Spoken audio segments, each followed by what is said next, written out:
ته د غاښ درد پریشانه کړې او دومره پریشانه کړې چې ته ویستو ته تیار شوې او دا غاښ ته وباسې نو بلکل مه وباسه. یو پله دا وظیفه چې کوم دی ضرور آزماو کا، دا معمول جوړ کړه، انشاءالله ستا د غاښ درد به همیشه دپاره نه وي چې څنګه راشي فورا دا وایه فورا به الله رب العزت ختموي.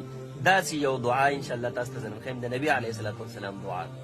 ډېر مسلمانان وروڼه په دې پریشانۍ کې دي، غاښونه چې کوم دی د مسلمانانو وروڼو درد کوي، ما سره رابطې وکړي، ما وایي زه به ویډیو جوړه کړم، ډېره به اسانه شي. نو دا رسول ستاسو مخکې چې کوم دی ذمهداري ده، دا به رسو انشاءالله. یو مسلمان ته میلاو شو، هغه پې عمل وکړو، هغه ته راحت میلاو شو، سکون ورته میلاو شو، درد ختم شو، نجات ورته میلاو شو. تا ته به ټول عمر دعا کوي، ولې چې ویډیو ستا په ذریعه ورسېدلې ده او ما ته به هم دعا کوي. راځئ عمل ښیم تاسو ته. کله هم چې ستا په غاښ باندې درد رالو، ته ډېر زیات پریشانه شوې، نو بهترین عمل دا دی چې نبي علیه صلات وسلام فرمایي چې کوم قسم درد هم ستا په بدن باندې رالو، دا د بدن یو حصه ده. داسې په لاس کې دي درې پیره بسم الله، بسم الله الرحمن الرحیم، بسم الله الرحمن الرحیم، بسم الله الرحمن الرحیم. صرف بسم الله مې ویلی شي، بسم الله بسم الله بسم الله. بیا اووه پیره اعوذ بعزة الله وقدرته من شر ما اجد واحاذر، دا به ووایي.